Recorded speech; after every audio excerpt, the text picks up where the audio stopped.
Kami mohon perhatian hadirin, acara Studium Generale akan segera dimulai. Assalamualaikum warahmatullahi wabarakatuh. Selamat pagi, salam sejahtera bagi kita semua.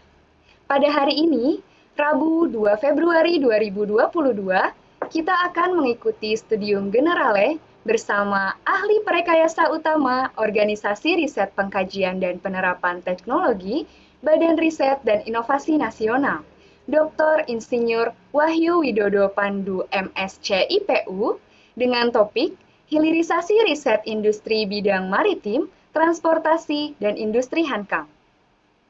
Sebagai acara pertama, marilah kita bersama-sama menyanyikan lagu kebangsaan Indonesia Raya. Hadirin dimohon berdiri.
Hadirin disilakan duduk kembali.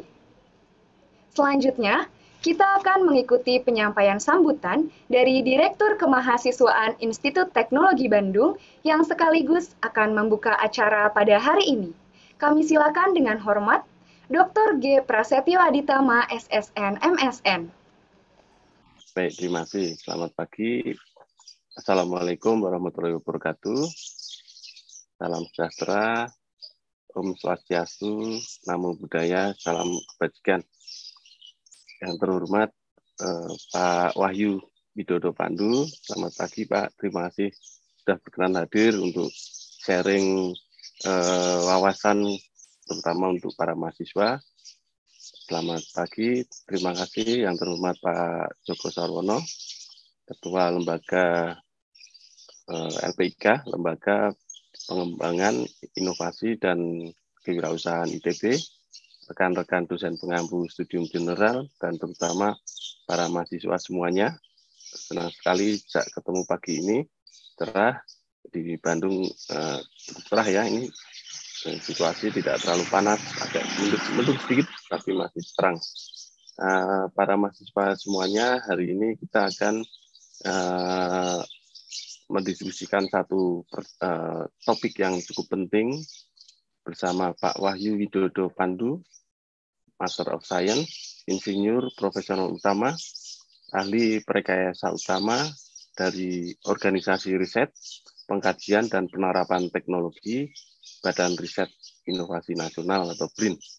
Topik hari ini topik penting seperti tadi saya sampaikan, yaitu mengenai hilirisasi riset industri bidang maritim, transportasi, dan industri hankam.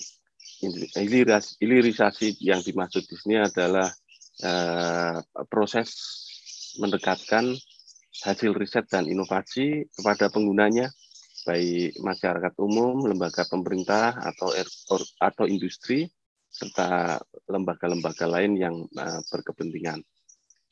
Pak Wahyu, barangkali Pak Wahyu masih mengingat ya, kuliah studium general ini dimaksudkan untuk memberikan wawasan lebih jauh kepada para mahasiswa yang diharapkan mahasiswa memiliki pemahaman yang lebih luas untuk memperkaya pengetahuan dan juga skill para mahasiswa untuk melengkapi apa yang mereka sudah terima di proses pembelajaran prodi masing-masing.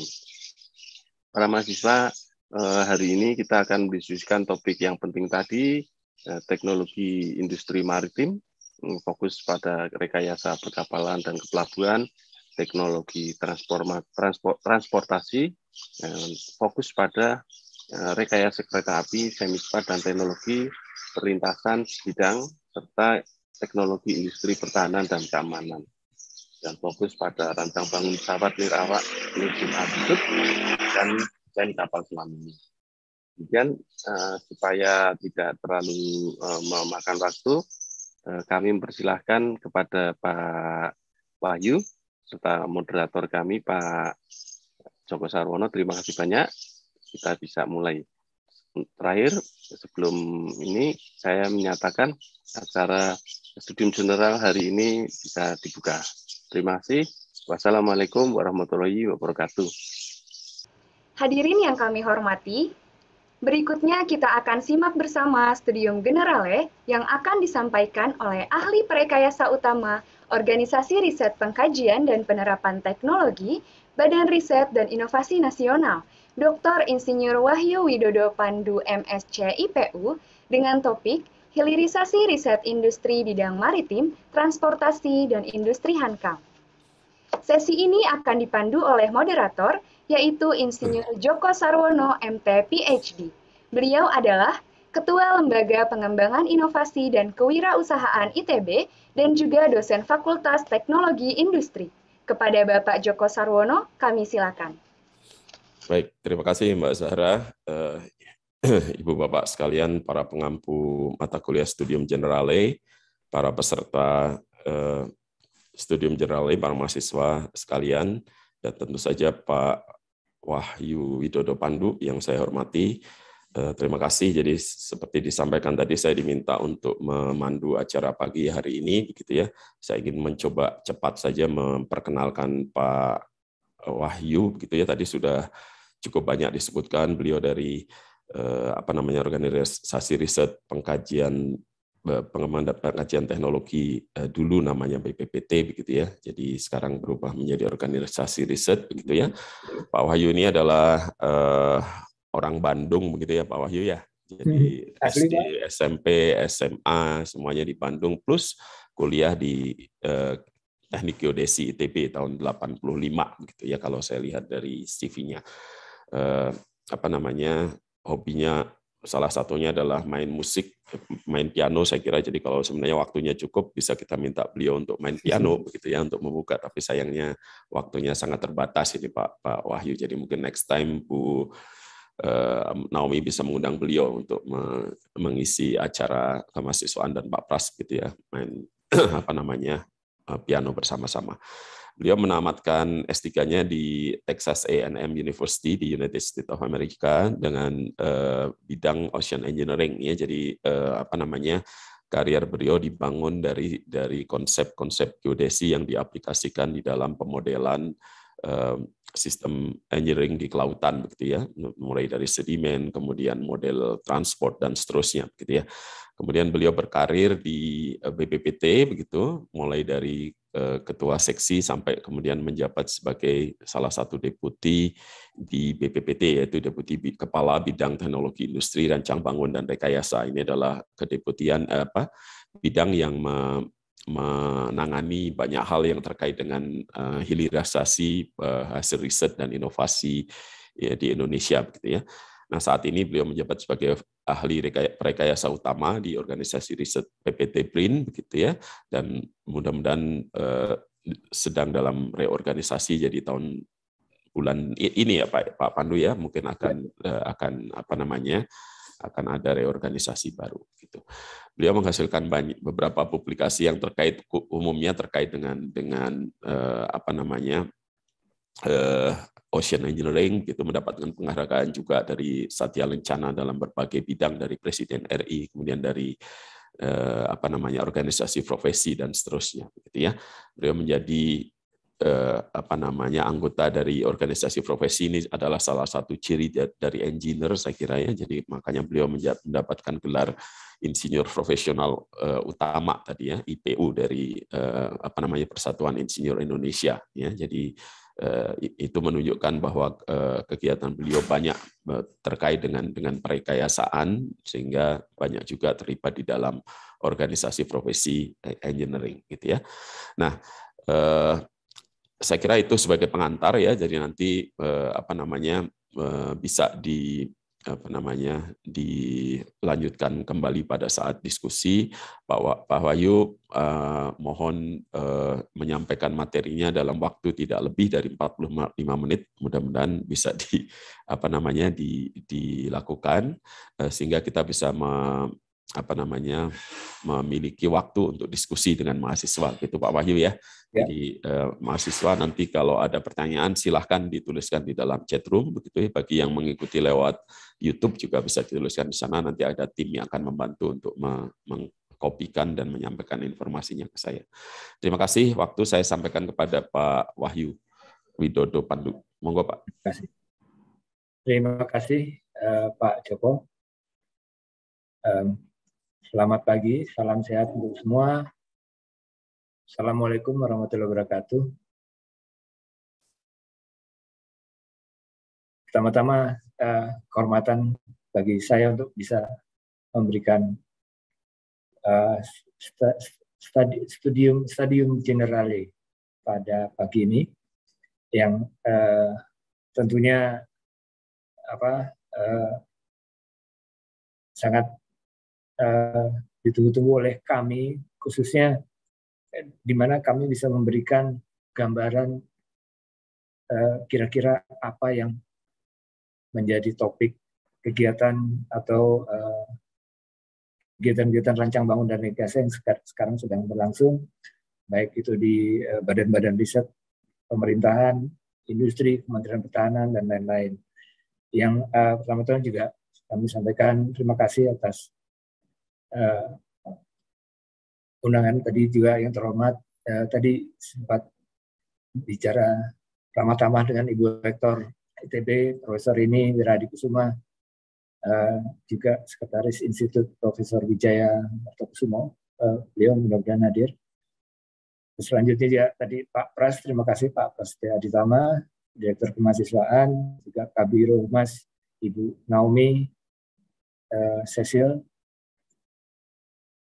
dan Pak Moderator juga Pak Dr. Joko Sarwono, terima kasih Pak.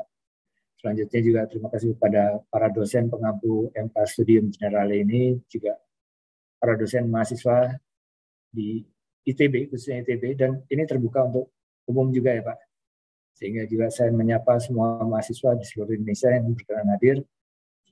Juga terakhir juga hadirin yang berbahagia di mana saja berada untuk mengakses melalui YouTube maupun YouTube dari ofisialnya BPPT. Mohon izin saya menyampaikan sebetulnya topiknya ini saya tidak berani terlalu tajam ke engineering-nya Pak, karena sebetulnya menarik, apalagi nanti yang industri hantam itu nanti offline saja Pak. Jadi Bapak Ibu mahasiswa, saya panggil adik-adik mahasiswa saja ya, karena adik-adik atau anak-anak, karena sudah seumuran anak-anak saya juga. Mungkin sebagai pendahuluan supaya menggambarkan bagaimana hilirisasi riset bisa berjalan. Sebetulnya banyak sekali case study yang sudah kita kerjakan di BPT terkait dengan hilirisasi riset untuk industri. Tapi mungkin sebagai contoh, saya ambil satu video saja yang bisa menggambarkan bagaimana kita melakukan rancang bangun, rekayasa, manufaktur hingga acceptance, commissioning, dan diimplementasikan di lapangan. Mohon izin kalau boleh yang video pembangunan kapal bisa ditayangkan dulu Pak, sebentar sebelum kita masuk ke materinya.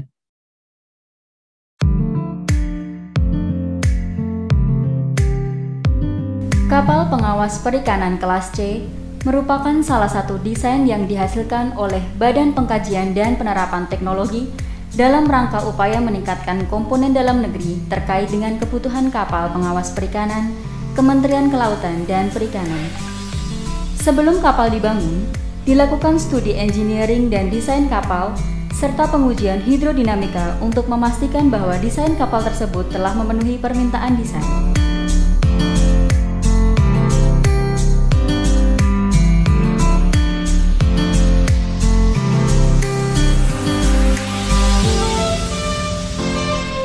Pengujian kapal ini mencakup pembuatan model kapal, pembuatan model propeller kapal, uji powering untuk mengetahui besarnya resistens kapal, dan kebutuhan mesin induk kapal supaya bisa mencapai kecepatan yang diinginkan, uji seakeeping dan uji maneuvering kapal.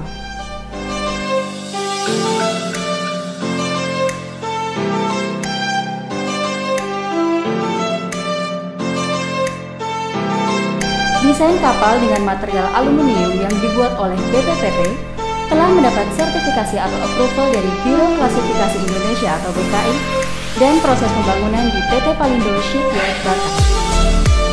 Proses pembangunan yang dimulai sejak Februari 2020 diawali dengan seremoni key laying, dan selama proses pembangunan, tim desainer BPPT selalu melakukan proses pendampingan untuk KKP sebagai pemilik kapal.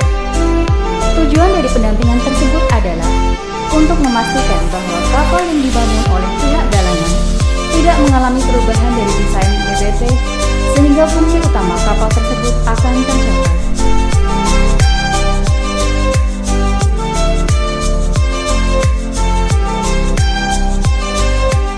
Pada bulan Februari 2021, PT Palindo Shipyard telah menyelesaikan proses pembangunan dan melaksanakan uji sea trial untuk menguji performa dari kapal pengawas sebelum proses serah terima kepada KKP. Dalam proses sea trial tersebut, tim desainer BPPT juga turut hadir mendampingi KKP. Tujuan dari sea trial adalah untuk mengetahui performa kecepatan dan kemampuan maneuvering kapal. Pada sea trial, kapal tersebut mampu mencapai kecepatan 28 knot sehingga memenuhi kecepatan yang diinginkan oleh pihak KKP sesuai kontrak, yaitu 24 knot.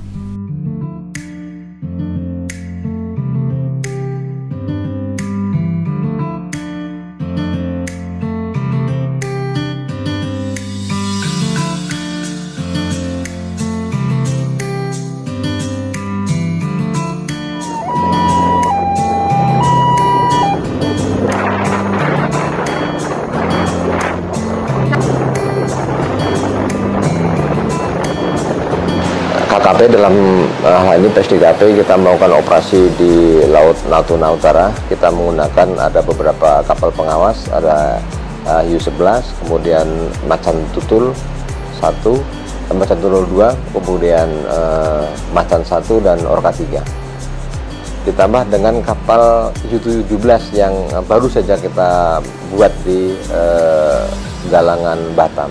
Satu pun itu kemudian kami kejar bersama-sama. Dan dengan kesigapan dari anggota kami, Hiu-17 yang kebetulan kapal masih baru, kecepatannya juga lumayan kencang, ada 30 knot, berhasil melumpuhkan kapal tersebut. Melumpuhkan kapal tersebut meskipun dengan posisi kejaran yang sangat sedikit menegangkan di situ.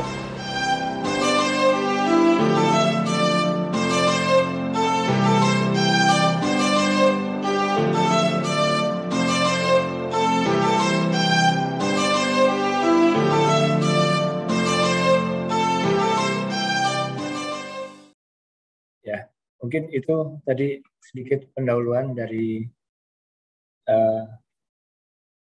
kegiatan kami, bagaimana kita melakukan perencanaan, rancang bangun, rekayasa, lalu manufacturing hingga implementasi di lapangan.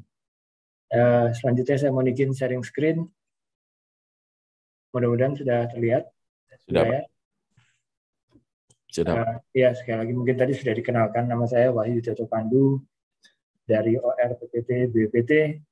Saya Teknik Geodesi, alumni Teknik Geodesi 1985, alumni IMG, Ikatan Mahasiswa Geodesi, itu kayaknya wajib gitu. Jadi tahun 86 dan seterusnya. Ini kehormatan juga buat kami bisa menyampaikan apa yang perkembangan teknologi terkini di bidang riset dan karya-karyaan di BRIN, khususnya di ORPPT. Saya sedikit saja, mungkin nanti saya usahakan sajikan dengan cepat. Nanti kalau ada pertanyaan, kita lebih banyak waktu untuk tanya jawab. Adik-adik mahasiswa yang saya banggakan, tentunya ini calon-calon pemimpin nanti 15-20 tahun ke depan. Sekedar memberi gambaran, kita langsung mulai ke gambaran apa itu yang dimaksud dengan hilirisasi riset.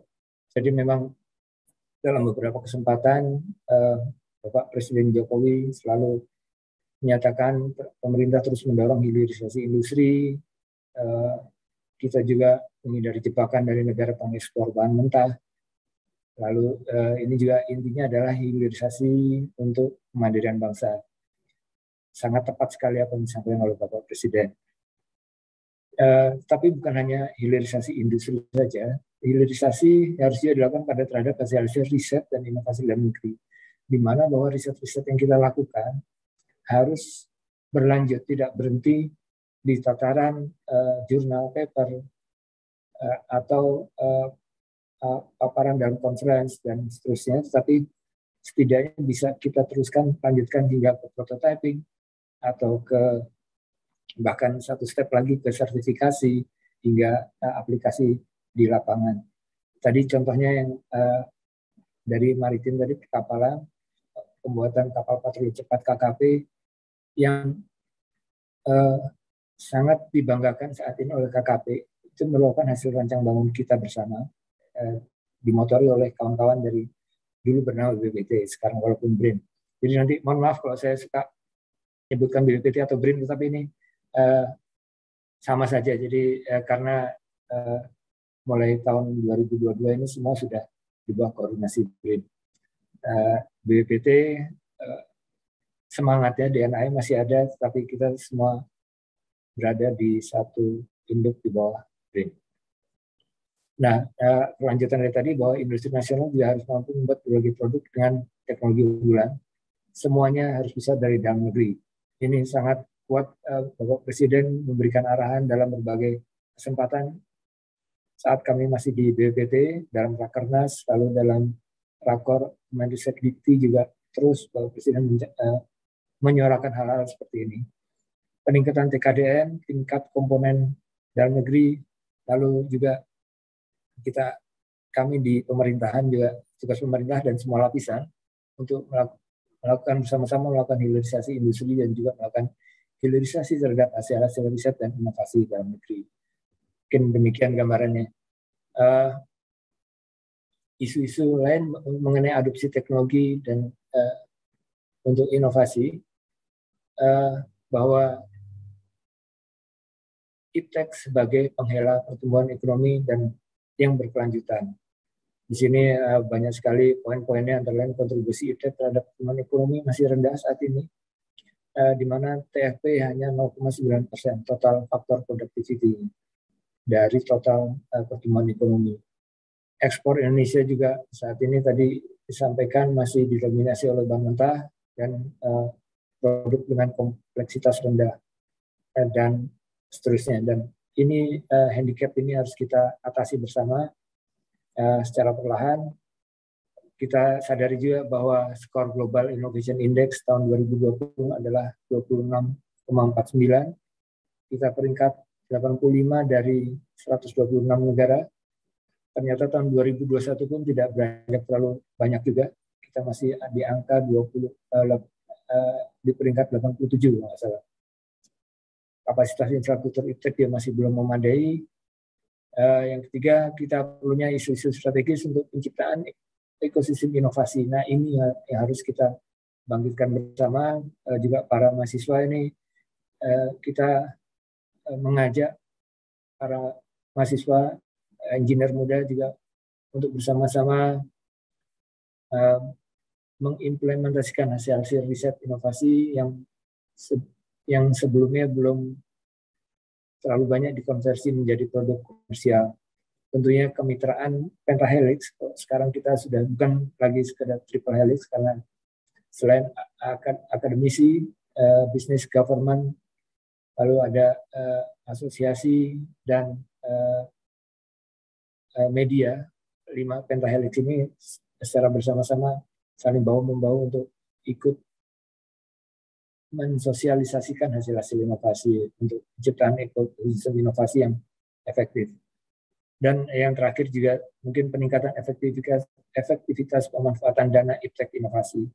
Ini juga menjadi alasan mengapa akhirnya lembaga-lembaga riset oleh Bapak Presiden Jokowi dijadikan satu di bawah BRIN. Tentunya salah satunya adalah untuk tujuan ini, yaitu peningkatan efektivitas pemanfaatan dana.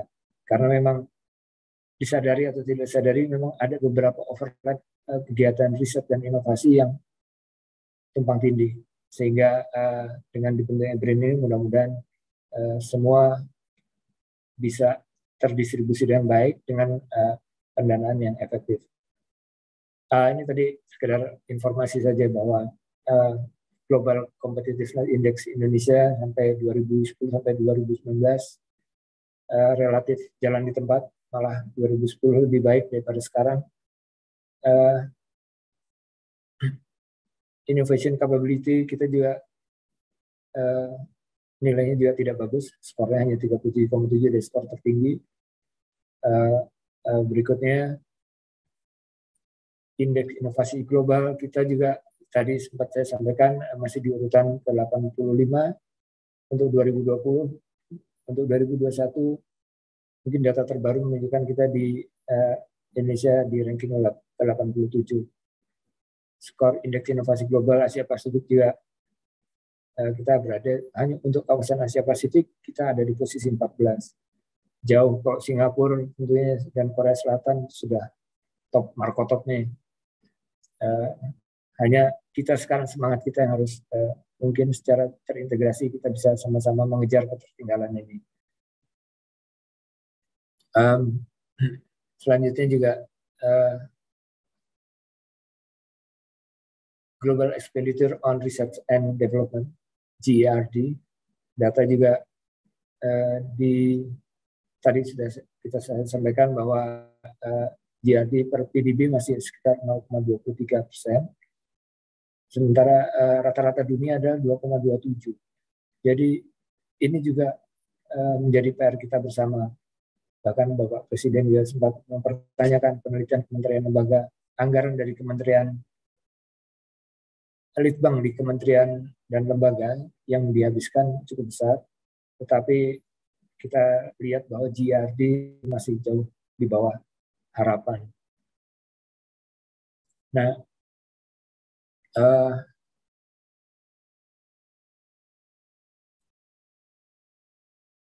ini gambaran bagaimana kita berusaha melakukan komersialisasi teknologi di BRIN, khususnya di OR-PPT. Justru dari awal kita menggali dari ide-ide, lalu kita membangun perwarupa, lalu selanjutnya kita bawa ke industrialisasi dan hingga komersialisasi. Kelihatannya kalau dari sini so simple, ini alur yang begitu mudah untuk dilewati, tapi kenyataannya juga tidak demikian. Bahwa dari ide ke perwarupa sudah ada banyak sekali jembatan-jembatan yang harus kita lalui ya. Apalagi dari perwarupa ke industrialisasi. Ini yang dinamakan debt of value itu memang ada di sini. Jadi perwarupa ke industrialisasi, kita selesai di prototyping, begitu mau masuk industrialisasi, kita butuh sertifikasi, commissioning, lalu kesiapan teknologinya sendiri, dan dukungan dari manufaktur readiness level dan lain-lain. Jadi banyak sekali. Ini adalah gambaran bagaimana pola pikir teknologi push. Riset tidak sejalan dengan kebutuhan industri, masih berbentuk prototipe. Ini yang sering terjadi. Bahkan riset masih dalam bentuk belum jadi prototipe pun banyak yang sekedar menjadi jurnal paper atau proceeding dalam conference dan lain-lain, dan berhenti di sana sekedar untuk mendapatkan poin untuk penelitian, untuk fungsional dan lain-lain. Ini yang harus kita genjot supaya tidak jalan di tempat. Risiko gagal masih tinggi, bahkan Bapak Kepala BRIN beberapa kali menyebut risiko kegagalan masih di angka sekitar 80%.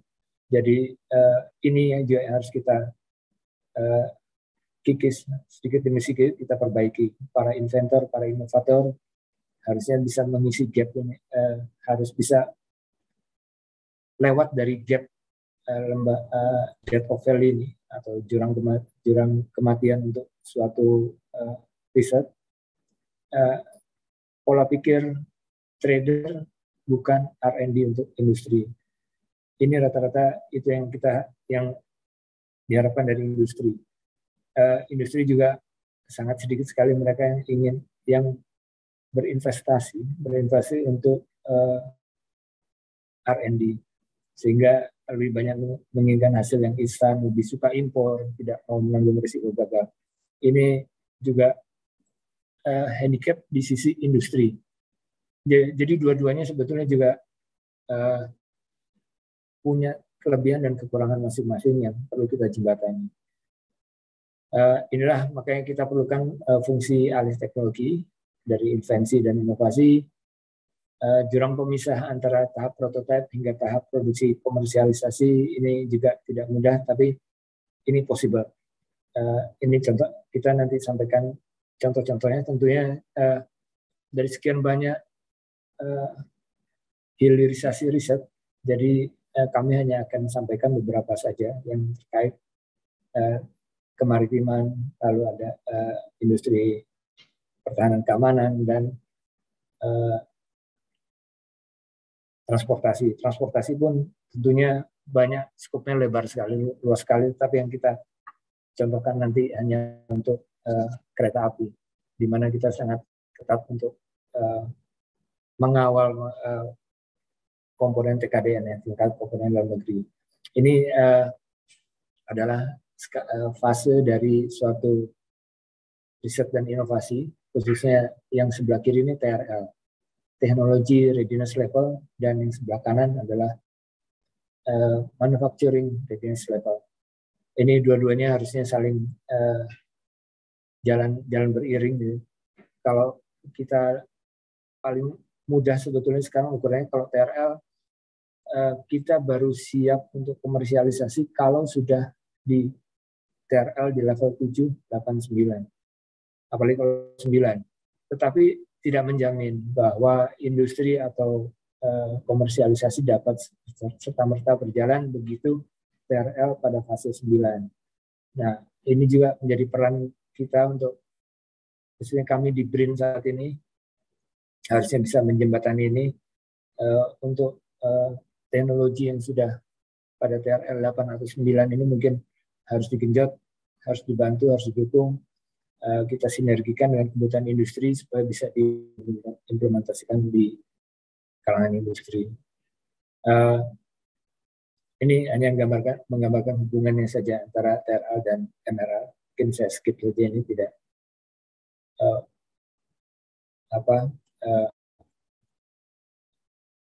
kurang lebih mirip seperti yang saya jelaskan sebelumnya. Untuk hilirisasi tersebut tentunya dalam RPJMN 2020-2024, Bappenas melalui Kemenristek-Dikti dan sekarang BRIN membuat program riset nasional. Ini ada 9. Jadi ada 9. Dari 9 ini dari teknologi informasi dan komunikasi, transportasi, kesehatan dan obat, energi baru dan terbarukan, pangan dan pertanian, pertahanan dan keamanan, material maju, kemaritiman, dan sosial dan humaniora. Nah, yang kami fokuskan pada pagi ini, pada kuliah ini, tentunya tidak bisa semuanya. Itu pun kami hanya ambil contoh-contoh saja nanti untuk transportasi, untuk pertahanan keamanan, dan kemaritiman. Ini kurang lebih gambarannya. Selain itu juga kita juga diminta untuk mendukung upaya-upaya untuk selalu melakukan peningkatan penggunaan produksi dalam negeri atau P3DN. Ini ada peraturan pemerintahnya, ada Perpresnya, jadi ini mandatori sekarang untuk setiap semua kegiatan rancang bangun ataupun industri-industri yang baru memang diharuskan untuk kita melakukan estimasi untuk tingkat komponen dalam negerinya. Baik, saya lanjutkan para adik-adik mahasiswa yang saya banggakan, Bapak Ibu dosen ITB yang saya hormati. Saya lanjut ke contoh-contoh transportasi. Ini kami diminta juga melakukan kajian untuk kereta api semi cepat Jakarta-Surabaya. Kereta api semi cepat karena ini keterkaitan dengan ketersediaan prasarana yang tersedia itu adalah lebar relnya narrow gauge. Jadi kita untuk berubah ke standar gauge tentunya butuh biaya yang luar biasa. Lalu juga kereta perkotaan, di mana LRT Jabodebek kita sangat terlibat. Tentunya dengan dibantu dari para ahli, para engineer dari dosen-dosen dari ITB, juga dari Undip, dari UNS Solo, dan dari ITS. Sehingga ini merupakan produk bersama yang cukup baik sehubungan dengan pola kerja kita yang pentahelix. Kalau kita lihat dibandingkan negara-negara lain, Indonesia sangat jauh tertinggal untuk high speed rail track development, di mana Cina sangat ekstensif untuk hal ini, juga Europe dan Jepang yang dulu kelihatannya sangat ekstensif ternyata sekarang sudah jauh tertinggal oleh Cina yang luar biasa perkembangannya cepat. Sampai Cina pun untuk kereta cepat di Indonesia pun KCIC kita bekerja sama dengan Cina. Saya dapat informasi katanya studium generale sebelumnya terkait dengan kereta api cepat, jadi saya tidak akan fokus di sini terlalu banyak, tapi hanya memberikan gambaran saja. Juga profit World Railway Company profit profile untuk pembiayaan kereta api ini memang nomor satu masih Siemens Jerman. Saya pernah ke sana melihat bagaimana mereka memproduksi kereta api luar biasa, precise, cepat, dan handal atau durable. Lalu yang kedua dari Bombardier, yang ketiga profit yang banyak itu dari CAF ini dari Spanyol. Saya pernah mengunjungi di sana, CRRC dari Cina, Inka ternyata sudah masuk di pasar dunia, dan Hyundai Rotem Korea yang sekarang sedang melihat mulai bangkit ini juga sudah terlihat. Tapi di sini bahwa Hyundai kelihatannya masih profit kecil, tapi mereka melakukan investasi SDM yang sangat-sangat luar biasa dan sangat cepat. Sementara kalau kita jujur, Inka juga sudah cukup baik, tapi memang masih perlu kita barangkali kita kawal bersama untuk agar apa yang diproduksi oleh Inka memang bisa mendunia secepatnya dan mendatangkan profit yang signifikan. Tentunya ini perlu dukungan pemerintah.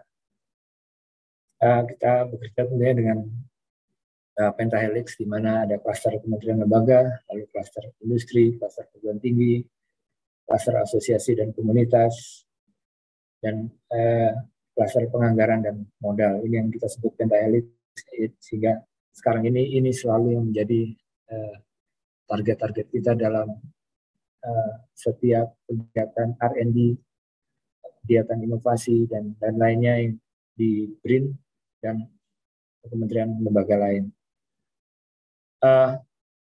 Ini contoh saja bahwa kita sudah berhasil membangun intelligent smart level crossing.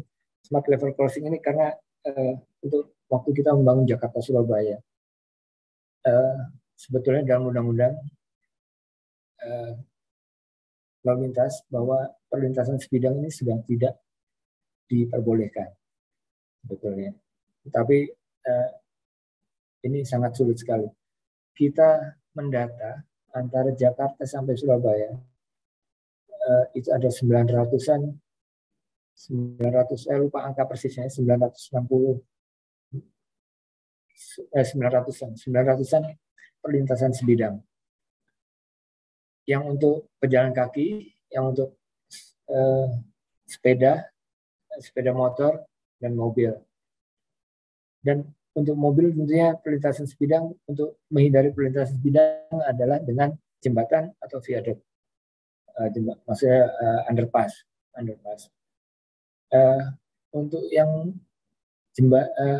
untuk roda 4 saja ada sekitar 500 sampai 600-an. Saya tidak terbayang ketika itu semua dihilangkan. Pilihannya membangun underpass atau jembatan. Biaya yang sangat besar, atau diputus, dihilangkan perlintasan sebidang tersebut. Ini PR besar untuk antara PUPR dan Kementerian Perhubungan untuk memilih mana yang harus diselesaikan dan jembatan, viaduk atau dihilangkan. Ini juga sehingga kita juga bagian tidak mungkin dihilangkan, kita coba memanfaatkan smart level crossing ini dengan sensor-sensor yang sudah menggunakan artificial intelligence, sudah modern, sistem perlintasan sebidang mandiri dan otomatis untuk keamanan jalur kereta api jalan raya. Ini TKDN cukup tinggi karena banyak dibangun di dalam negeri oleh BPPT desainnya dan oleh PT Inti sebagai untuk industrinya.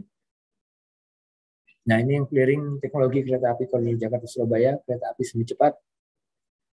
Waktu tempuh 5,5 jam, balashless track, persinyalan setelah ETCS level 1 cukup bagus, sangat tinggi. Penggeraknya tentunya diesel electric multiple unit, jadi campuran DMU, karena tidak semuanya bisa dilistriki untuk Jakarta Surabaya. Dan dengan segala kendala yang ada, dengan segala peluang yang ada, tentunya kita hanya dengan dukungan anggaran yang memungkinkan, sehingga kecepatan harapan adalah 160 km per jam untuk Jakarta Semarang, dilanjutkan nanti Semarang Surabaya, sehingga travel time-nya diperkirakan sekitar 5 jam 30 menit. Ini masih dalam negosiasi dengan pihak JICA Jepang, karena mereka akan mendanai melalui Kementerian Perhubungan. ITB juga terlibat sangat aktif di sini dalam waktu kita melakukan feasibility study. Berikutnya juga LRT Jabodebek yang saat ini sedang dibangun, itu ada 186 train, 31 train set dengan masing-masing 6 rolling stock atau gerbong, sehingga total ada 186 cars atau gerbong yang dibangun oleh PT Inka. Kami di BPT waktu itu banyak melakukan kerekasan dan pengujian, clearing teknologi, audit teknologi untuk Inka. Lalu juga kita dibantu transfer teknologi dari Korea, dan ini penerapan standar RAMS ini yang baru kita implementasikan. Jadi ada reliability, availability, maintenance, dan safety sesuai standar internasional. Jadi harapan kita bahwa walaupun sekarang ada keterlambatan, tetap kereta yang dibangun ini sudah memenuhi standar, bahkan kurang lebih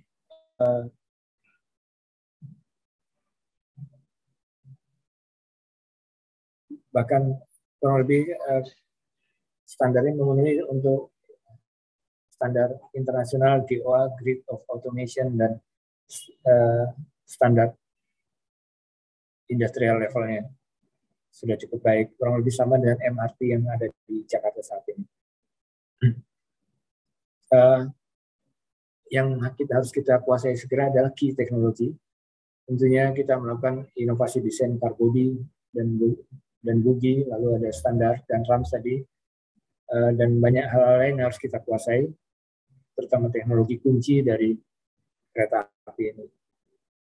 Roadmap kereta api cepat, harapan kita 2024 uji prototipe HST di sini maksudnya adalah yang kereta api Jakarta Surabaya atau yang di Sulawesi. Sulawesi juga membangun. Nah, khusus untuk kereta api Jakarta Surabaya ini memang tadi kembali kita menggunakan standar gauge, narrow gauge dengan lebar 10,67 mm. Kalau yang di Sulawesi rute ujung Pandang sampai saya lupa, dari ujung Pandang sampai Parepare. Sampai Parepare itu menggunakan standar gauge 1435. Sehingga HST sangat memungkinkan untuk dibangun di Sulawesi. Ini rencana ke depan yang cukup high-tech juga, teknologi. Jadi autonomous train rolling stock atau ATR ini masih dalam studi awal. Ini juga menarik, juga keterlibatan ITB sangat kuat di sini dengan INKA dan BPT.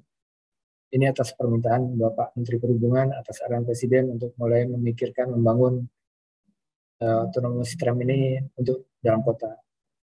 Nah, yang bedanya bahwa autonomous tram ini tidak perlu rel, bisa di jalan biasa. Untuk rutenya nanti cukup hanya diberi garis. Nanti sistem artificial intelligence yang akan berbicara di sana, yang akan men-trace garis-garis tertentu, mungkin dengan warna dan ketebalan tertentu di jalan raya, akan mengikuti jalan itu. Ini cukup menjanjikan. Saat ini sudah ada di Cina, tapi masih uji coba, dan di Jerman pun baru tahun lalu bulan Oktober ada sistem yang namanya HEAT ini untuk trial tes di Jerman, di salah satu kota Boston, saya lupa nama kotanya, tapi di Jerman baru dimulai. Passenger cab cukup nyaman, dan kalaupun dibangun, kesepakatan kita dalam waktu 2-3 tahun harusnya sudah bisa selesai untuk dibangun. Rencana uji coba baik ada pilihan di Solo atau di BSD City atau di kota-kota lain yang sifatnya memang trafiknya tidak terlalu padat dan jalan cukup lebar.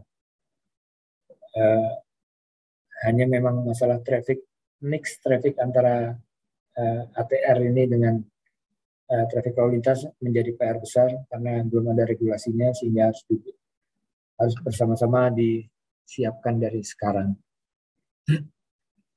Ini kurang lebih gambaran bedanya autonomous tram dengan autonomous bus yang sudah dibangun.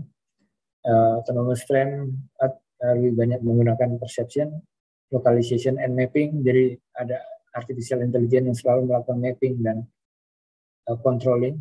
Lalu driver attention, walaupun ini automatic tanpa masinis atau tanpa pengemudi. Lalu untuk standar SAE levelnya di SAE level 3, kalau bisa lihat sebelah kanan bawah ini, conditional automation-nya sudah limited untuk dioperasikan, tapi sudah minimal menggunakan tenaga driver, dan semuanya sudah otomasi. Kalau autonomous bus kita hanya lebih banyak ke control system, dan SAE levelnya masih sama juga di level 3. Ini itu gambarnya. Nah, berikutnya yang teknologi Hankam. Mungkin waktu masih berapa Pak Joko? Masih 10 menit Pak. 10 menit. 10-15 menit lah bisa. Oh iya, siap. Hankam ini sebetulnya ini banyak juga yang kelasnya classified. Jadi Saya hanya bisa menampilkan gambar ini saja yang dirilis tahun 2019, walaupun sekarang ada yang sudah ada yang lebih update, bahkan sudah mulai taksi tes, tapi tentunya tidak bisa saya tampilkan untuk dalam kuliah ini, kecuali dalam pertemuan terbatas atau hal tertentu. Tetapi value proposition-nya adalah bahwa dalam industri hankam, ini sekarang kita masuk industri hankam, kita ada sebelumnya ada 7 program prioritas, sekarang menjadi 11.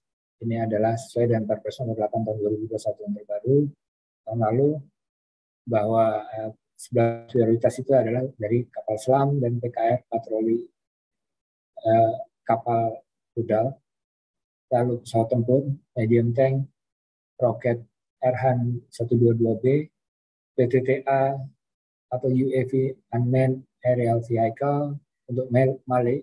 Male ini bukan artinya ada male, ada female, ada male, tapi ini Male itu singkatan dari medium altitude long endurance. Jadi pesawat dengan ketinggian terbang di 23.000 feet, sedikit di bawah pesawat komersial.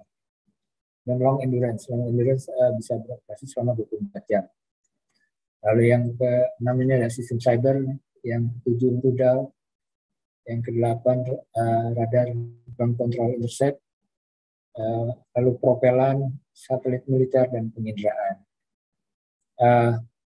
Kita tentunya harus tantangan kita untuk riset-riset ke depan, adik-adik mahasiswa, agar bisa nanti kalau mau riset atau studi lebih dalam mengenai ini, nanti kita akan fokus pada penguasaan teknologi inti atau teknologi kuncinya, membangun sistem rancang bangun dan rekayasa khususnya dalam rancang bangun industri hankam. Ini menjadi PR besar kita di pemerintah, bahwa investasi pertahanan masih besar.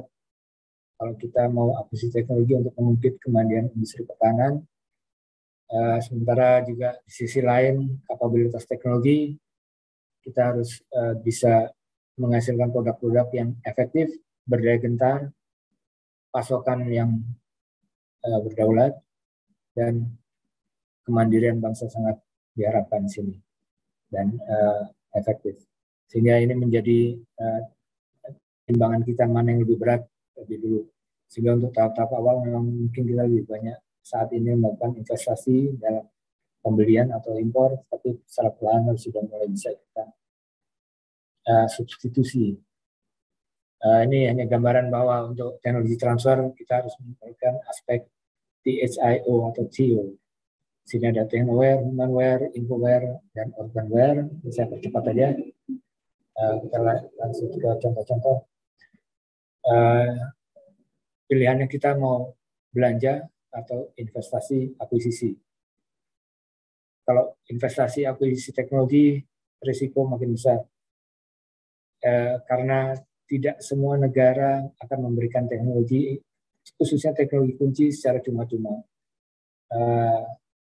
Kami sudah kenyang dengan hal itu. We have been done many times, bahwa kadang di awal memang menjanjikan, tapi setelah berjalan mulai terlihat mana yang teknologi kunci yang tidak diberikan sebegitu mudah kepada kita. Lalu juga ada kita kalau mau level produk akhir tentunya lebih mudah, belanja, impor, beres, suku cadang. Tapi begitu embargo selesai, kita nggak bisa operasional. Atau kita mau pada investasi dan akuisisi teknologi, sehingga perancangan manufaktur dan pengujian bisa dilakukan di dalam negeri dalam level paket pekerjaan. Nah, ini sekarang yang kita kembangkan bagaimana sinergi pengembangan teknologi dengan pengadaan. Karena di era sekarang, di era BRIN yang baru, bahwa BRIN tidak terlalu masuk pada industri pertahanan, tetapi lebih banyak ke industri sipil. Sehingga sekarang Kemhan dituntut untuk mempunyai roadmap sendiri, tetapi dukungan tetap dari BRIN, dukungan teknologinya.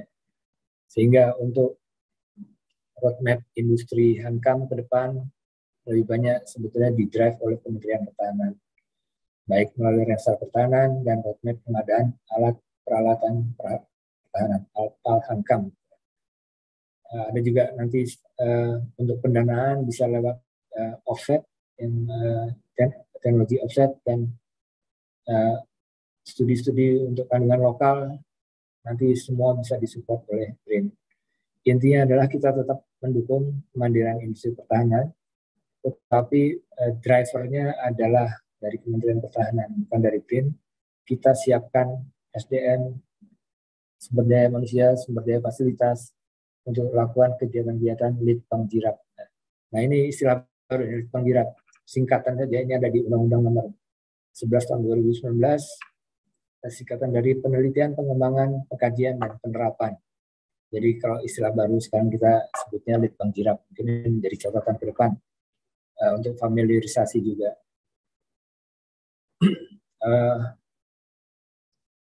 Berbagai kegiatan pernah kita lakukan.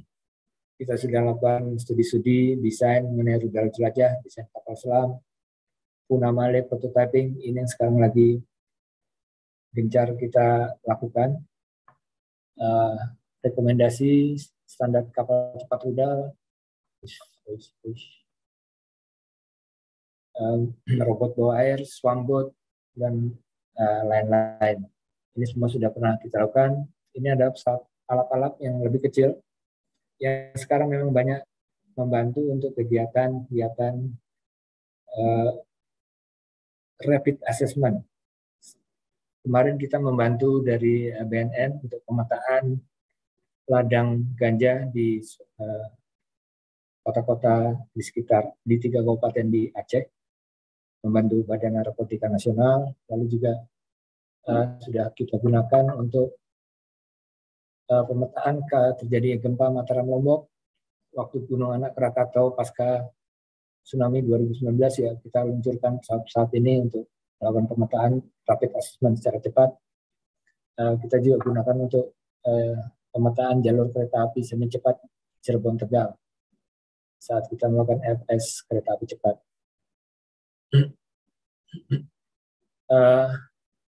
Lainnya rudal masih dalam tahap desain. Roketnya juga ini bukan kerjaan mudah. Barangkali adik-adik mahasiswa dari penerbangan, dari teknik mesin, dari IT atau dari bidang-bidang terkait, ini PR besar bahwa membuat roket atau rudal itu bukan hal mudah.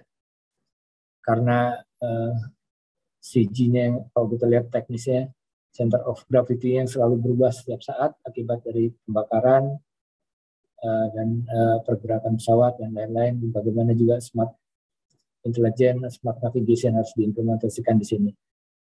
Jadi banyak sekali. Kapal selam, kita sudah lakukan desain kapal selam ini, tetapi belum diimplementasikan untuk untuk rekayasanya atau pembangunannya, tapi desain sudah kita siapkan, sudah kita uji, barangkali nanti suatu saat bisa dihilirisasi. Ini kapal selam nasional, ini lebih panjang. Yang sebelumnya tadi ini 32 meter kapal selam ini. Karena ini mudah sekali nanti manuver di Laut Jawa maupun Selat Lombok. Karena kapal selam ini lebih pendek, jadi manuvernya lebih mudah untuk laut-laut dangkal, banyak di Indonesia. Kapal selam nasional, lalu KCR tadi sudah saya sampaikan, mungkin kita percepat aja. Oh, ini juga water cannon. Water cannonnya desain dari BPT juga, tapi ini sudah dimanfaatkan juga di beberapa kendaraan taktis water cannonnya Polri. Mesin hitung mortir ini juga sudah diproduksi oleh Pindad. Ini mempermudah tim di lapangan untuk menghitung jarak dan arah untuk tembakan-tembakan mortir. Nah, ini Punamale tadi yang sempat saya sampaikan bahwa ini adalah medium altitude long endurance, tipenya jangkauan radius line of sight bukan 25 ini, harusnya 250 km radius line of sight untuk menggunakan radio. Tapi beyond 250 km kita menggunakan satelit, sehingga jangkauan relatif tidak terbatas. Daya tahan durasinya 30 jam, dengan terbang 23.000 kaki, kecepatan 235 km per jam. Seharusnya schedule test flight dalam kuartal 1 2022 ini. Apakah nanti masih Februari ini atau bulan Maret, nanti kita lihat perkembangannya. Tapi tidak bisa saya sampaikan di sini secara detail pesawatnya secara utuh karena alasan security. Jadi mohon maaf, mohon izin nanti kalau ada waktu, barangkali kalau mau kunjungan ke PTDI nanti bisa kita arrange untuk hal tersebut. Terbatas juga tapi. Nah ini kompetitor tipe Male yang punya kita namanya Elang Hitam Indonesia. Lalu ada juga Anka Turki yang sudah beroperasi, digunakan untuk pertempuran di lokal mereka. Anka Turki dan Puna Male ini kita sama-sama Turki melakukan tes dan uji semua di Indonesia, di BPPT di Serpong ini. Tahun 2013, tahun 2014. Mereka dapat pendanaan langsung sehingga mereka bisa membangun untuk yang Anka Turki dan selesai tahun 2019 sudah commissioning, sudah operasional. Sementara kita masih anggarannya juga masih terbatas sehingga mesti sabar. Kita mesti sabar, tapi insya Allah tahun ini sudah mulai bisa kita terbangkan walaupun tanpa senjata. Mohon maaf, 5 menit lagi, Pak. Ya, baik. Ini penggunaan untuk militer, di mana Panglima TNI, drone untuk perkuat TNI, pesawat Corner awak, sudah untuk modernisasi alutsista, sudah dicanangkan oleh Bapak Panglima TNI sebelumnya. Dan untuk yang non-militer, militer, ini juga sudah banyak yang akan menggunakan, baik itu oleh Bakamla untuk informasi di laut, lalu juga KKP usulkan penggunaan drone untuk tingkatkan pengawasan kelautan, dan drone untuk awasi perairan oleh KKP. Jadi baik militer maupun non-militer, pesawat ini tentunya nanti sangat ditunggu-tunggu oleh para pengguna. Ini teknologi ke depan banyak sekali, jadi adik-adik mahasiswa kalau mau pilih salah satu ini, salah satunya electromagnetic pulse weapons ini sangat menarik. Lalu juga laser weapons, di mana Istana Turki semua sudah dilengkapi oleh laser weapons anti-drone. Sehingga luar biasa perkembangan di Turki. Saya karena beberapa kali ke sana sangat cepat. Pertumbuhan teknologi saat ini dan masa depan sangat cepat saja. Nah ini maritim tadi mungkin sudah dapat gambaran besar ya. Gambarannya bagaimana shipbuilding standarisasi, kapal patroli cepat KKP sudah bisa dari awal, dari riset, dari scratch, dari gambar, dari desain, melakukan rancang bangun, melakukan uji, melakukan rekayasa, manufaktur hingga pembangunan dan termanfaatkan di lapangan. Kami juga siapkan harbor tug dual fuel, lalu ada juga Alpo mini energy carrier, bisa percepat saja. Nah ini memberikan gambaran sedikit. Yang jadi handicap sekarang adalah untuk industri maritim, masalah standarisasi. Standarisasi khususnya standarisasi komponen. Yang terjadi saat ini adalah dari basic design atau spesifikasi sudah dilakukan tender oleh kementerian atau lembaga yang membutuhkan. Lalu tender ini akan tentunya apply oleh galangan A, galangan B, dan galangan C, sehingga detail drawing antara A, B, C-nya akan menjadi berbeda-beda dan mendapatkan approval BKI. Walaupun semuanya di-approve, tapi terkadang bahwa ukuran pintu lain, ukuran jendela lain, jangkar lain, mesin lain. Nah, yang kita harapkan sekarang adalah bahwa standarisasi basic design dan spec atau key plan, istilahnya kalau di perkapalan, itu masuk ke detail drawing dan spesifikasi, ship modeling, lalu uji, hingga terus kita lakukan iterasi hingga dapat approval dari BKI. Baru ini setelah standar, baru nanti ditenderkan dan tender di galangan A, B, dan C. Jadi siapapun yang membangun pasti standarnya seperti itu. Ukuran pintu, ukuran jangkar, ukuran pendukung dan lain-lain semua sama, sehingga standarisasi dapat terbentuk dan tentunya akan membantu industri lokal untuk membuat produksi komponen ini dalam jumlah banyak, sehingga TKDN akan meningkat. Ini hardware truck dual fuel, saya percepat saja karena waktu sudah terbatas. Hardware truck ini sudah juga akan dibangun oleh Pertamina dengan hasil dari rancang bangun dari BPPT atau dari BRIN. Ini beberapa kapal feeder untuk tol laut, juga kontainer vessel, kapal ikan, dan lain-lain sudah pernah kita kerjakan. Ini tadi kapal patroli cepat, Fishery Patrol Vessel kelas 32 meter, yang sekarang sudah beroperasi di Natuna. Dan sekarang sedang dibangun lagi untuk Fishery Patrol Vessel kelas B, untuk yang 50 meter, sama juga oleh KKP, dan desain oleh BRIN, dan uji-ujinya. Ini mini LNG dalam progres. Lalu offshore structure and decommissioning, kita butuh kapal-kapal besar. Kita sebut kapal Alpo, anjungan lepas pantai pasca operasi. Ini juga tentunya kebutuhannya juga sangat mendesak karena kita hampir tidak punya atau sedikit sekali kapal-kapal yang ada di Indonesia untuk kegiatan-kegiatan recovery benda-benda atau proyek di laut dalam dengan menggunakan kapal-kapal besar sekelas ini, sekaligus untuk memantau atau decommissioning anjungan lepas pantai yang sudah selesai operasi. Ini sebetulnya banyak contohnya kapal-kapal besar untuk operasi di laut dalam, untuk proyek ini, untuk heavy lifting vessel. Salah satunya yang kita desain yang di nomor terakhir itu kapal dengan Alpo, anjungan lepas pantai pasca operasi, didesain oleh BPPT dan sudah di approve oleh PKI. Ini fasilitas kita untuk fasilitas uji yang ada di Surabaya sudah lengkap. Kita bisa lakukan towing tank, maneuvering basin untuk stabilitas, maneuvering kapal dan lain-lain. Juga towing tank ini untuk masalah resistensi kapal dan sejenis. Nah, kita lanjut yang tadi mengenai industri maritim, hankam, dan transportasi mungkin secara garis besar sudah saya sampaikan.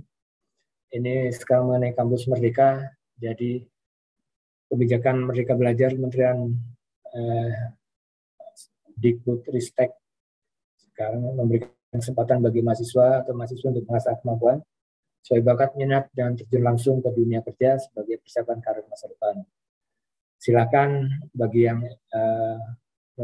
ingin melakukan program riset, kuliah di Science and Technology, magang kerja praktek di sini, riset tugas akhir juga banyak sekali kita fasilitas lab yang bisa dimanfaatkan, tentunya dengan bantuan nanti dari para perekasa atau peneliti dari BRIN.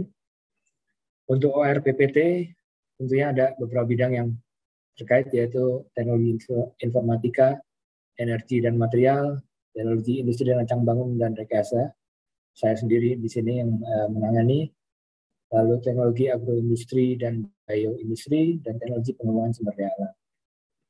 Saat ini ada 29 pusat riset tersebar di Serpong, Jakarta, Surabaya, Lampung, dan Bali. Ke depan, dalam waktu dekat, kemungkinan pusat risetnya ada 85, dan nanti ada OR-nya ada 12.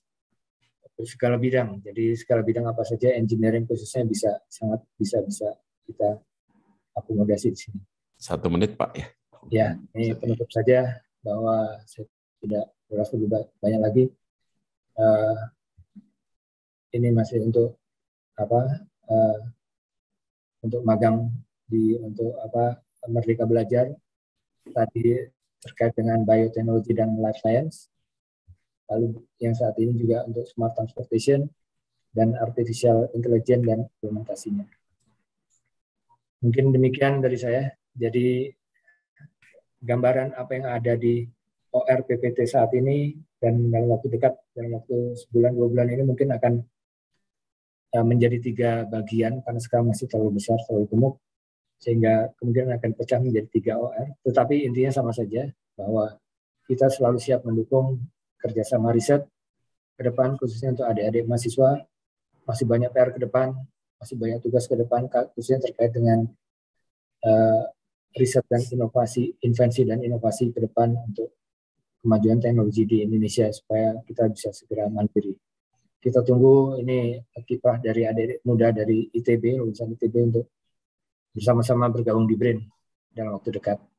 Mungkin terima kasih, demikian dari saya. Mohon maaf kalau ada hal yang berkenan. Saya akhiri.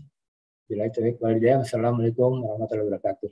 Assalamualaikum warahmatullahi wabarakatuh. Baik, terima kasih Pak Wahyu. Jadi Pak Wahyu Widodo Pandu sudah menyampaikan paparannya, sharing tentang apa-apa yang sudah dilakukan di OR PPT atau dulu disebut sebagai BPPT begitu ya, terutama, dan kaitannya dengan kerjasama dengan institusi lain di Indonesia, terutama perguruan tinggi. Saya memberikan highlight begitu ya sebelum saya masuk ke ke tanya jawab Pak Wahyu. Jadi Pak Wahyu tadi sudah menyampaikan tentang tantangan global ya terkait dengan inovasi begitu ya. Jadi kalau dilihat tadi secara garis besar begitu, negara-negara maju itu salah satunya itu dicirikan oleh adanya keunggulan di sisi produk inovasi gitu ya, dan ditunjukkan salah satunya dengan Global Innovation Index ya. Jadi ini tampaknya masih menjadi PR bagi Indonesia dan tentu saja bagi ITB ya sebagai salah satu perguruan tinggi teknologi engineering gitu ya. Kemudian Pak Wahyu juga meng-highlight tentang pentingnya ekosistem inovasi di ITB. Kita diberikan tugas kepada LPPM dan LPIK begitu ya untuk menghela fungsi pengisian gap tadi. Jadi kalau ada adik-adik mahasiswa yang tertarik untuk melihat apa-apa yang sudah dilakukan di ITB, silakan berkunjung ke websitenya LPPM maupun LPIK. Begitu. Nah, kita sedang membangun juga ITB Innovation Park, satu sudah terbangun di Jalan Ganesha dan satu lagi sedang dibangun di Gede Bagi, begitu ya. Jadi nanti kita akan punya kawasan inovasi yang harapannya bisa mengisi gap tadi.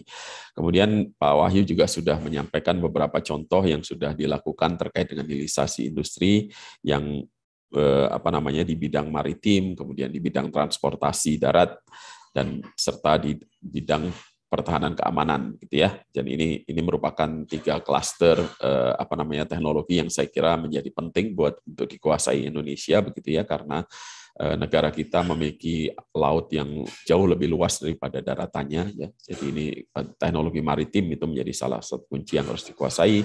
Kemudian transportasi dalam pulau, antar pulau dan seterusnya itu banyak juga diperlukan, serta tentu saja industri pertahanan keamanan.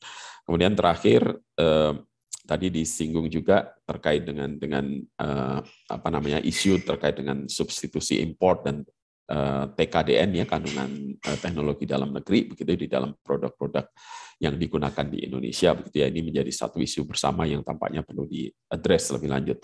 Dan terakhir tadi tawaran dari Pak Wahyu, OR PPT siap untuk menerima kegiatan adik-adik mahasiswa yang terkait dengan MBKM ya. Jadi Pak, sebagai informasi kepada Pak Wahyu dan adik-adik yang mungkin belum tahu, ITB sejak tahun lalu itu memiliki kerjasama riset juga dengan dan pendidikan ya dengan Unpad ya. Jadi mahasiswa ITB kalau mau kuliah di Unpad diperbolehkan, mahasiswa Unpad kuliah di ITB diizinkan gitu ya dalam konteks mata kuliah tertentu, dan kita bersama-sama melakukan penelitian dan pengabdian masyarakat yang sifatnya cross ya. Jadi artinya apa yang dikerjakan oleh teman-teman di dosen-dosen di Unpad banyak juga diikuti oleh mahasiswa ITB dan sebaliknya. Dan itu mudah-mudahan bisa kemudian dilakukan juga dengan OR PPT nanti ke depannya. Jadi itu sebagai highlight begitu ya. Nah, dari chat room ini sudah ada 3 pertanyaan Pak Wahyu. Jadi saya akan coba ringkas dan mudah-mudahan Pak Wahyu bisa menjawab. Kita masih punya waktu 10 menit, jadi mudah-mudahan kita bisa menjawab semuanya ini. Yang pertama dari Mas Andreas Julius Pamungkas, begitu NIM 4520020 dari program studi teknik bioenergi dan kemurki. Ada 2 pertanyaan. Yang pertama terkait dengan isu Laut Cina Selatan ya, yang tampaknya itu menjadi salah satu hal yang harus disikapi dari sisi industri maritim dan industri hankam ya. Bagaimana Bapak menanggapi isu itu yang pertama. Kemudian yang kedua, di dalam konteks hilirisasi industri maritim dan hankam, kendala apa saja yang selama ini dihadapi, gitu Pak ya. Jadi mungkin saya bacakan semua dulu Pak, nanti dijawab sekaligus ya Pak ya. Kemudian yang kedua, pertanyaannya dari Pak Mas Riki Rahman 10319-038. Ini bertanya terkait dengan hilirisasi begitu ya, yaitu hubungannya dengan stop ekspor bahan mentah gitu ya. Tetapi seringkali kebijakan ini kemudian imbasnya adalah larinya ke arah politik gitu ya, karena kemudian impor kita yang terkait dengan teknologi itu kemudian di stop juga oleh partner kita ya. Jadi mungkin ini perlu pendapat juga dari Pak Wahyu begitu ya. Jadi hubungan antara ekspor impor dengan diplomasi gitu. Kemudian terakhir dari Mas Fadilah Ashar 15119-066 dari program studi teknik geodesi dan geomatika, ini dari alma maternya Pak Wahyu. Mantap. Ini terkait dengan teknologi GPS Pak, yang menjadi salah satu komponen vital memang di dalam konteks penelitian atau teknologi pengembangan hilirisasi teknologi di bidang-bidang maritim gitu ya, dan transportasi gitu. Nah, pertanyaannya apakah ada rencana membangun sistem navigasi global sendiri? Jadi ini terkait mungkin konsep global navigation system yang dikembangkan oleh teman-teman di BPPT itu dulu rasanya ya masih ada rasanya, kalau mendengar cerita dari Mas Purbandono juga rasanya masih dikembangkan terus ini. Begitu Pak Wahyu, jadi ada 3 pertanyaan, jadi mudah-mudahan bisa dijawab sekaligus gitu karena ini relate satu sama lain. Silakan Pak Wahyu. Ya. Terima kasih Pak Joko, Pak Moderator. Terkait dengan LCS Laut Cina Selatan ini memang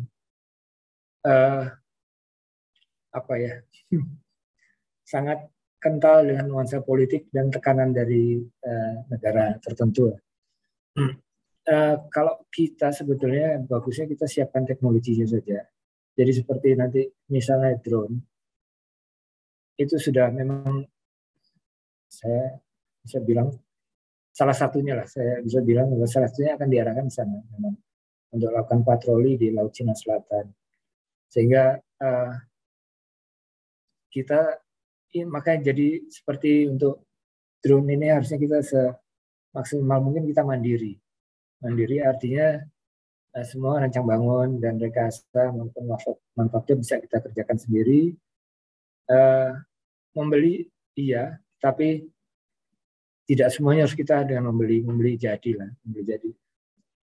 Untuk drone kelas Malay ini kita juga Kemhan sudah membeli yang dari Cina, itu yang kelasnya Malay juga beberapa, yang tadi dari kompetitor itu. Tetapi di sisi lain kita sengaja sekarang membangun kapasitas untuk drone ini yang kapasitas sendiri tentunya nanti untuk surveillance. Untuk surveillance kelasnya ISR, jadi ada intelligence, surveillance, dan reconnaissance. Kita belum, mungkin nanti kalau targetnya sampai dengan kombatan itu nanti harus ada turun tangan dari intervensi dari Kementerian Pertahanan, dan ini semuanya pasti ada isunya classified atau rahasia, sehingga tidak bisa kita ungkapkan secara detail di sini.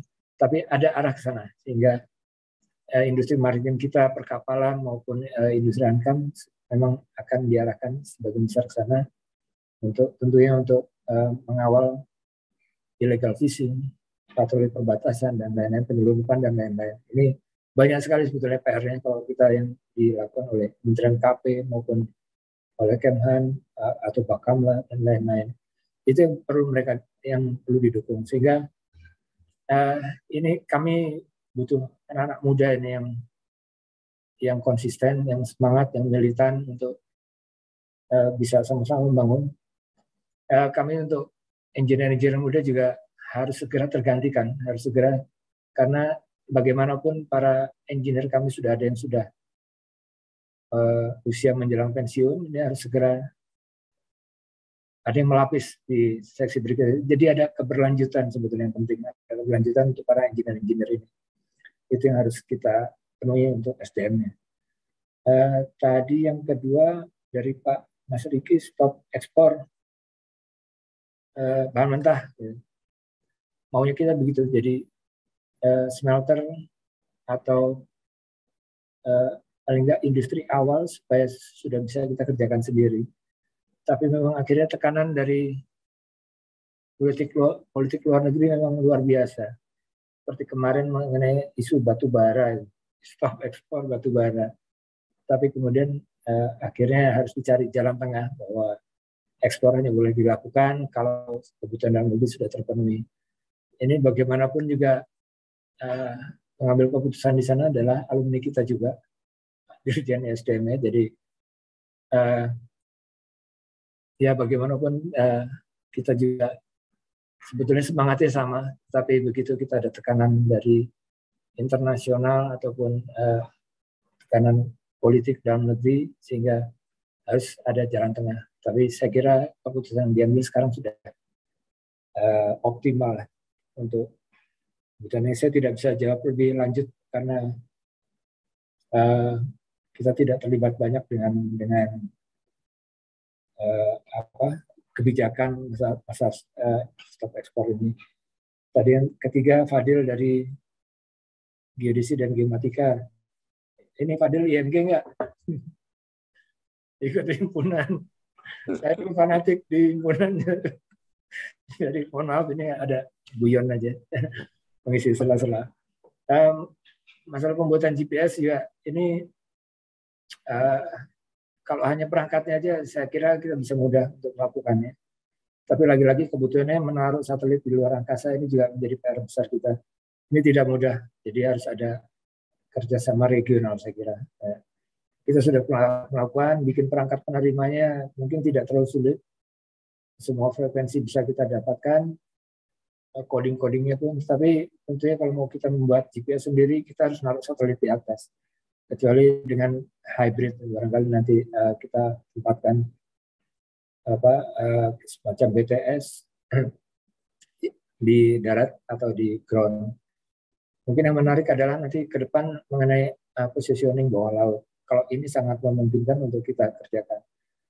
Karena kita bisa meletakkan sensor-sensor transponder dan cukup teliti. Sekarang kita sudah mulai lakukan hal itu. Kita lakukan untuk tsunami early warning system dengan menggunakan akustik bawah air. Sehingga kita meletakkan sensor-sensor yang nanti satu sama lainnya saling berkomunikasi melalui media akustik.